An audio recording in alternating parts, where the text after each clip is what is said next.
Je vais te donner mon avis sur les résultats esthétiques de quelques célébrités qu'on connaît tous. Des fois, c'est pas gagné.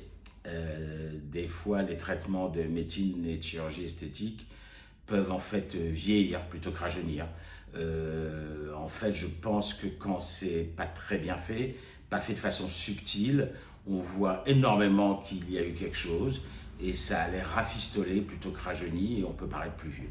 Donc je vais commencer par la très jolie Courtney Cox pour vous expliquer ce qui a été fait et ce qu'il ne faut pas faire. Quand on voit la première image, c'est-à-dire avant, elle était harmonieuse, complètement harmonieuse. Il n'y avait pas de délimitation entre ses cernes et ses pommettes, etc. L'œil était un petit peu creux, mais harmonieux, sans chute de la queue du sourcil. On lui a d'abord fait une chirurgie de la paupière supérieure.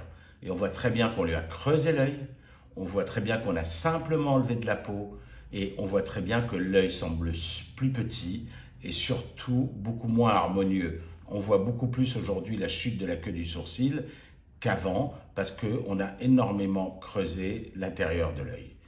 Donc déjà, il ne faut pas faire sur un œil creux une blépharoplastie classique qui va enlever de la substance, qui va enlever de la peau, qui va encore plus creuser l'œil. L'œil était déjà un petit peu creux au départ, donc déjà c'est une très mauvaise indication opératoire.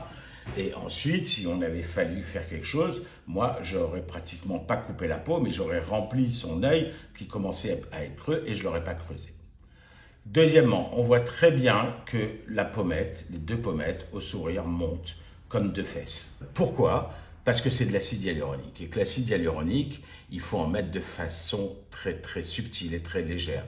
Parce que quand on commence à charger en acide hyaluronique, le problème de l'acide hyaluronique, c'est qu'il est monophasique. Si on le met sous la peau, il reste sous la peau. Si on le met sur l'os, il reste sur l'os. Et quand on rit, il ne s'intègre pas au tissu, il monte en boule et il fait deux fesses très très reconnaissables.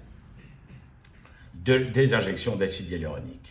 J'aurais, pour ma part, mis un petit peu de graisse dans les cernes et dans la pommette, et bien sûr avec les injections de graisse, c'est-à-dire la lipostructure, on n'a pas du tout ces inconvénients, parce que la graisse s'intègre complètement au tissu, la graisse rentre sous la peau, rentre dans les muscles, rentre partout, et quand on sourit, ça fait absolument pas de boule. Le troisième défaut pour ma part, c'est qu'on voit énormément qu'elle a eu une injection de la lèvre supérieure. Normalement, la lèvre inférieure est un tiers plus volumineuse que la lèvre supérieure. Là, c'était joli, là, c'était harmonieux, et là, on voit que la lèvre supérieure a été injectée. Donc, mon avis, le résultat n'est pas esthétique du tout. Je trouve qu'il l'a vieilli, qui fait qu'on voit qu'elle a eu des injections et elle n'est pas plus jolie. Normalement, quand on essaye de rajeunir quelqu'un, on essaye en même temps de l'embellir.